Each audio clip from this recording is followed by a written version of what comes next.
இல்லை எல்லாமே அது மாதிரி தான் வரும். இது வந்து எந்த ரகம்னு கேட்டிங்கன்னா நம்ம ஸ்வீன் பருத்தி இருக்கு பார்த்தீங்களா, அந்த இதோட இதுதான் வந்து ஸ்வீன் பருத்தியாக மாற்றிருக்காங்க ஒட்டு பண்ணுறதுல. ஏன்னா அதுவும் மஞ்சள் பூவை தானே பூக்கும். அது பாருங்க ஆள் உயரம் ஒரு செடி. அதே மாதிரி இப்போ சிகப்பு முத்து சோளம் இருக்குல்ல, அதை தான் கிராஸ் பண்ணி இதுக்கு எடுக்கிறாங்க, ஹைப்ரிட்டுக்கு. தெரியுங்களா உங்களுக்கு? வணக்கம், நான் வந்து நெய்கிப்பில் விவசாயம் பண்ணிட்டுருக்கேன். என் பேர் நாகராஜன். இது வந்து என்னென்னு கேட்டிங்கன்னா, ஒரு விவசாயிட்டு வந்து கருங்கண்ணி நாட்டு ரகம் வாங்கிட்டு வந்து ஒரு சாம்பிளுக்காக போட்டிருக்கேன். ஒரு 50-60 செடி இருக்குது. இது வந்து என்னென்னு கேட்டிங்கன்னா, மொத்தம் வந்து 90 நாள் கணக்கு, பூவோட வந்து 90 நாள் கணக்கு. 120 நாள் 130 நாளில் வந்து நம்ம பருத்தி எடுக்கலாம். இப்போ வந்து 90 நாளைக்கு மேலே ஆகிடுச்சு. பூ வந்திருக்கு பாருங்கள், பூ வந்திருக்கு. பருத்தி இப்போ தான் 1-2 வெடிக்க ஆரம்பிச்சிருக்கு. இதில் வந்து சொத்தையும் வருது, ஏன்னா வெயில் நாளுங்கிறதுனால கொஞ்சம் இருக்குது. அந்த இது செடி பார்த்தீங்கன்னா, காய் பார்த்தீங்கன்னா கொஞ்சம் எல்லாம் நிறையவே இருக்குது. சப்பை கொட்டுற பிரச்சனை இல்லை, எதுவுமே கிடையாது. பாருங்கள், எல்லாமே முழுக்க செடி முழுக்க சப்பை இருக்குது. இது குறைஞ்சது ஒரு 60 காயாவது இதுக்கு மேலே இருக்கும். இதில் இப்போ இது உயரம் எவ்வளோ உயரம் வருது? உயரம் வந்துன்னா இப்போ பாருங்க இவ்வளோ உயரம் வந்திருக்கு. என் உயரம் வந்திருக்குங்க. என் உயரம் வந்திருக்கு. இது வந்து என்னென்னு கேட்டிங்கன்னா, இதில் எந்த வித மருந்தும் அடிக்கலை, உரமும் போடலை, களை வெட்டினதோட சரி. சாம்பிளுக்கு வந்து விதை கிடச்சினாலும் சாம்பிளுக்காக ஒரு 200 செடிக்கு மேலே நட்டேன். அதில் வந்து கொஞ்சம் புழைக்கெல்லாம் போக மிச்சது இவ்வளோ இருக்குது. எடுத்திருக்கேன். போகுதான் கொஞ்சம் தான் எடுத்திருக்கேன். ஒரு 1/2 கிலோ முன்ன பருத்தி எடுத்திருக்கேன். அதுவே மொதல் வாட்டி எடுத்திருக்கேன். பருத்தி கொஞ்சம் சின்னதாக இருந்தாலும் வெயிட் வருது, நல்லா வருது. அதேமாரி நம்ம ஹைப்ரிட் ரகத்துக்கும் இதுக்கும் வந்து அந்த பஞ்சு இருக்குது பார்த்தீங்களா, அது வந்து நிறைய வித்தியாசம் தெரியுது. இந்த ஒரு சைனிங் இருக்கும் பாருங்க, அதில் வந்து கொஞ்சம் பிசுறாக தெரியும் அந்த பருத்தியில். இது தனியாகவே நம்ம எடுத்து பார்த்தோன்னா அந்த சைனிங் நல்லாவே அந்த ஒரு பட்டோட ஒரு 10% இது எஃபெக்ட் அப்படியே நல்லாவே தெரியுது. அதுக்கும் பருத்தி இது நல்லா வித்தியாசம் தெரியுது. என்னென்னு கேட்டால் சப்பை அதிகம் கொட்டலை. மழை பெஞ்சால் அது கொட்டுறதா எல்லா இதுலேயும் வந்து மழை பெஞ்சால் அன்னைக்கு பூச்சி பிரச்சனை பெரும்பாலும் இல்லைண்ணே. பூச்சி பிரச்சனை இது வரைக்கும் நான் இதில் புழுவும் பார்த்ததில்ல, எதுவுமே பார்த்ததில்ல. பருத்தி வெடித்த பிற்பாடு எல்லா இதுலேயுமே வந்து இந்த சின்னதாக அந்த பாருங்கள், இந்த பூச்சி இது மட்டும்தான் இருக்கும். பாருங்க, அதில் வந்து இந்த பூச்சி தான் எல்லா பருத்தியிலுமே பருத்தி வெடிச்சா வர்றது தான். சொத்து பிரச்சனை அது 1-2 இருக்குது. அது காய் வந்து எப்படிண்ணே இது காய் வந்து என்னென்னு கேட்டால், மற்ற காயெலாம் வந்து நம்ம இப்படி இருக்குண்ணே, நேராக வானத்தை பார்த்த மாதிரி இருக்கும். இதில் வந்து காய் பார்த்தீங்கன்னா பாருங்கள், இது எல்லாமே காய் வந்தபடி கவுந்து தான் இருக்கும். இதனால் நம்மளுக்கு என்ன பெனிஃபிட்னு கேட்டிங்கன்னா, நம்ம மழைக்கெல்லாம் தொடர்ந்து மழை பேஞ்சிக்கிட்டே இருக்குது அப்படின்னா இதில் வந்து இப்போ தண்ணி அதிகம் இது பண்ணாமல் முளைக்காது. அந்த காய்க்குள்ளே இருக்க அந்த விதை வந்து ஈரம் பட்டுக்கிட்டே இருக்கிறதுனால முளைச்சிடும். அந்த வானத்தை பார்த்துட்டே இருந்ததுன்னா அதில் நிறையா முளைச்சி வந்துடும். ஒரு நாளோ இல்லை 2 நாளோ கண்டினியூவாக நசன்னு மழை பேஞ்சிட்டே இருக்குன்னா அது முளைப்பு வந்துடும். இது கவுந்துட்டு இருக்கிறதுனால பெரும்பாலும் நம்மளுக்கு வந்து ஒரு குறிப்பிட்ட நாள் வரைக்கும் முளைப்பு வராது.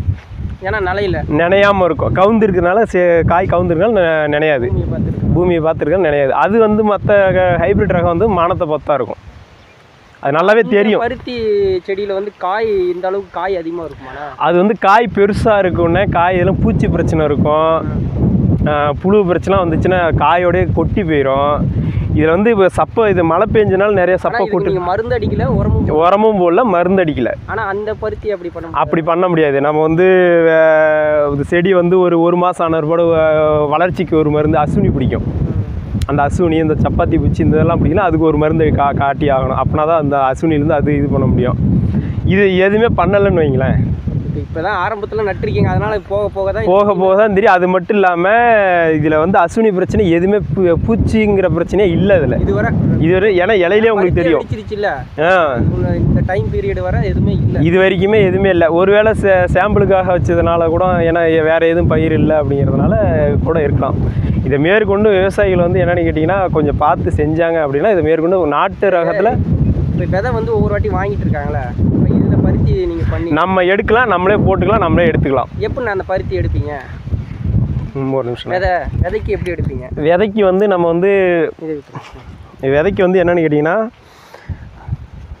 இப்படி தான் நம்மளாக தான் எடுத்துக்கணும். இது வந்து மிஷின் இருக்குது, ஆனால் அதில் வந்து விதை வந்து அடிபடுது, புல விழுவுது. இப்போ நம்ம நார்மலாக எடுத்து இந்த மாதிரி பஞ்சை மட்டும் எடுத்துகிட்டு நம்ம கொஞ்சம் ஆதி காலத்தில் எங்கள் அப்பா சொல்லுவார், இந்த சாணி பால்லாம் போட்டு தேய்ச்சோம்னா அது உருட்டாக வந்துடும். சாணி பால்னா அது எப்படின்னு செய்யறது? அதுதான் எனக்கு இன்னும் முழுசாக ஒன்றும் தெரியலை. அதை வந்து சாம்பிள் பார்த்துருக்கேன், கொஞ்சோண்டு விதை எடுத்து சாம்பிள் பார்த்துருக்கேன். ஒன்றும் வெறும் சாணி, பச்சை சாணம் என்னன்னு கேட்டிங்கன்னா, நம்ம கொஞ்சோண்டு லைட்டாக மிக்ஸ் பண்ணி விட்டு நல்லா 2 உள்ளங்கையில் வச்சு நல்லா விதை அந்த மேலே உள்ள பருத்தி இருக்குதுங்களா, என்னன்னு கேட்டிங்கன்னா ஒரு 3/4 பஞ்சை எடுத்துடணும். ஆமாம், இந்த மாதிரி 3/4 பஞ்சை எடுத்துட்டோம் அப்படின்னா கொஞ்சம் லைட்டாக நம்ம உருட்டும் போது என்னென்னு கேட்டிங்கன்னா, நம்ம நார்மலாக உருட்டினாவே பாருங்கள் தனித்தனியாக பஞ்சு விதை வந்துடும்.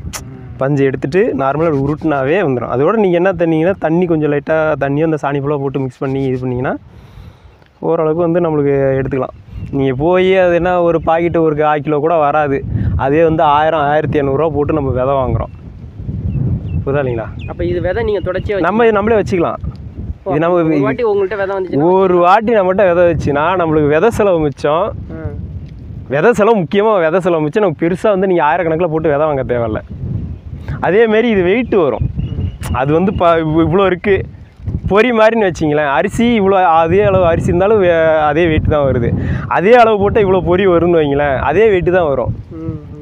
அரிசிக்கும் பொறிக்கும் நிறைய வித்தியாசம் இருக்குது. அதேமாரி தான் இதுவும். இது ஒரு அரிசி மாதிரின்னு வச்சிங்க, வெயிட் வந்து நம்மளுக்கு நல்லா வெயிட் வரும். பருத்தி கொட்டை எதுக்கு நான் பயன்படுத்துவாங்க? இது நம்ம வந்து மாட்டுக்கு பயன்படுத்தலானே. நீ சொல்கிற மாதிரி நம்மளுக்கு பருத்தி பால் போடுறாங்க பார்த்தீங்களா, இது நாட்டு ரகங்கிறதுனால நம்ம பருத்தி பாலில் நம்ம போட்டு இது பண்ணலாம். நம்ம ஹைப்ரிட்லாம் போடுறோம்னா அதில் வந்து என்ன ஜீனு கணக்கில் என்ன இலவ கணக்குன்னு நம்மளுக்கெல்லாம் ஒன்றும் தெரியாது. இதுனா பிரச்சனை இல்லை. இது வந்து நாட்டு ரகம், பயப்படாமல் நம்ம துணிஞ்சு திங்கலாம். எப்படி மாட்டுக்கு நல்லா சத்துனா இது. நம்ம பெருங்கொட்டையாக இருக்கிறத விட இது வந்து நம்ம இது கிலோ வந்து பருத்தி கொட்டை மட்டுமே கிலோ 80 ரூபா 90 ரூபா சொல்கிறாங்க. மாட்டுக்கு வாங்குறது இந்த ரகம் தான் கொடுக்குறாங்க. நாட்டு ரகம் வந்து கொடுக்குறாங்க. இதே வந்து நம்ம பருத்தி மில்லில் போய் போட்டுக்கினா நம்ம ஹைப்ரிட் ரகம் கிலோ 35 ரூபாய்க்கு கொடுக்குறாங்க. அது வந்து கொட்டை பெருசாக இருக்குது, அது ஒன்றும் புரோஜனம்லாம் கிடையாது. நம்ம இந்த நாட்டு ரகம் மட்டுமே நம்மளுக்கு வந்து 90 ரூபா 80 ரூபா 90 ரூபாய்க்கு மேலே ஒரு கிலோ பருத்தி கொட்டை நம்ம வாங்கலாம். இப்போ நம்மளுக்கு என்னென்னு கேட்டிங்கன்னா, இப்போ இது வந்து விவசாயிகள் பெரும்பாலும் இது வந்து பயிர் பண்ணாங்க அப்படின்னா இதுக்குண்டான வேல்யூ நம்மளுக்கு அதிகமாக இருக்கும். பருத்தி கொட்டை தனியாக வந்துடும், பஞ்சியும் மதிப்பும் அதிகமாக போகும். சரிங்க, ரொம்ப நன்றி. ரொம்ப நன்றிங்க.